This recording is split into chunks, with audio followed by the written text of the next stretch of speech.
Hello my dears, നമ്മളിന്ന് അടുത്ത ഒരു ടോപ്പിക്കാണ് കാര്യനിർവഹണ വിഭാഗം. 11ാം ക്ലാസ്സിലെ അധ്യായം 4 പൊളിറ്റിക്സ്. ഗവൺമെൻറ്റിൻ്റെ 3 ഘടകങ്ങൾ: നിയമനിർമ്മാണ സഭ, കാര്യനിർവഹണ വിഭാഗം, നീതിന്യായ വിഭാഗം. നിയമനിർമ്മാണ സഭ, കാര്യനിർവഹണ വിഭാഗം, നീതിന്യായ വിഭാഗം.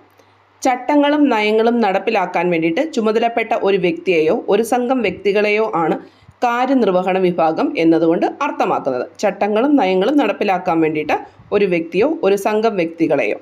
ഇനി ഇതിൻ്റെ ചുമതലകൾ പറഞ്ഞിരിക്കുന്നത്: നിയമനിർമ്മാണ സഭ രൂപം നൽകിയ നിയമങ്ങളും നയങ്ങളും നടപ്പിലാക്കുക. കൂടാതെ ഭരണനിർവഹണവും നിയമങ്ങളും നയങ്ങളും നടപ്പിലാക്കുകയും. കാര്യനിർവഹണ വിഭാഗത്തെ രണ്ടായിട്ട് തരംതിരിച്ചിരിക്കുന്നു: രാഷ്ട്രീയ കാര്യനിർവഹണ വിഭാഗവും സ്ഥിരം കാര്യനിർവഹണ വിഭാഗവും. രാഷ്ട്രീയ കാര്യനിർവഹണ വിഭാഗം എന്ന് പറഞ്ഞത് തെരഞ്ഞെടുപ്പിലൂടെ അല്ലെങ്കിൽ പാരമ്പര്യമായിട്ട് ആണ് ആ രാഷ്ട്രീയ കാര്യനിർവഹണ വിഭാഗത്തെ തിരഞ്ഞെടുക്കുന്നത്. ഉദാഹരണം: പ്രസിഡന്റ്, പ്രധാനമന്ത്രി, മന്ത്രിമാർ. അപ്പോൾ ചിലയിടത്തൊക്കെ എങ്ങനെയാണ് പാരമ്പര്യമായിട്ട്, രാജാക്കന്മാരുടെയൊക്കെ ആണെങ്കിൽ പാരമ്പര്യമായിട്ട് വരും, അല്ലെങ്കിൽ എന്ത് ചെയ്യും, എലക്ഷൻ വഴിയിട്ട്. അപ്പോൾ രണ്ടായാലും രാഷ്ട്രീയ കാര്യനിർവഹണ വിഭാഗം എന്നാണ് പറയുന്നത്. ഇനി ഇതിനെ സഹായിക്കാനായിട്ട് എത്തുന്ന ഉദ്യോഗസ്ഥരെയാണ് സ്ഥിരം കാര്യനിർവഹണ വിഭാഗം എന്ന് പറഞ്ഞത്. അവരെ തിരഞ്ഞെടുക്കുന്നത് മത്സര പരീക്ഷയിലൂടെയാണ്. ഇനി രാഷ്ട്രത്തലവനും ഭരണത്തലവനും പ്രസിഡന്റ് ആയിരിക്കുന്ന സമ്പ്രദായം ആണ് പ്രസിഡൻഷ്യൽ സമ്പ്രദായം. രാഷ്ട്രത്തലവനും ഭരണത്തലവനും പ്രസിഡന്റ് ആയിരിക്കുന്ന സമ്പ്രദായം ആണ് പ്രസിഡൻഷ്യൽ സമ്പ്രദായം എന്ന് പറഞ്ഞത്. പ്രസിഡന്റിനെ തിരഞ്ഞെടുക്കുന്നത് ജനങ്ങൾ നേരിട്ടാണ്. നിശ്ചിത കാലയളവിലേക്ക് പ്രസിഡന്റിനെ തിരഞ്ഞെടുക്കുന്നത്. അപ്പോൾ നമ്മളിനിയും പറയാൻ പോകുന്നത് പ്രസിഡൻഷ്യൽ സമ്പ്രദായവുമായി ബന്ധപ്പെട്ട കാര്യങ്ങളാണ്. നിശ്ചിത കാലയളവിലേക്കാണ് പ്രസിഡന്റിനെ തിരഞ്ഞെടുക്കുന്നത്.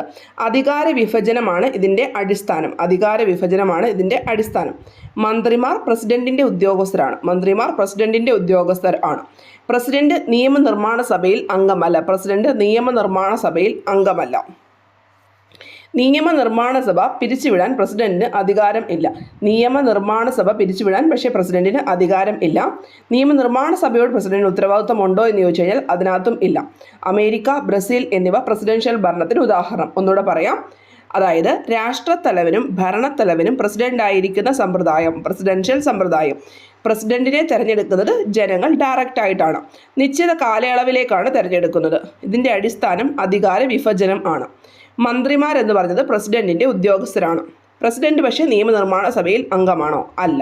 ഇനി നിയമനിർമ്മാണ സഭ പിരിച്ചുവിടാൻ പ്രസിഡന്റിന് അധികാരമുണ്ടോ? ഇല്ല.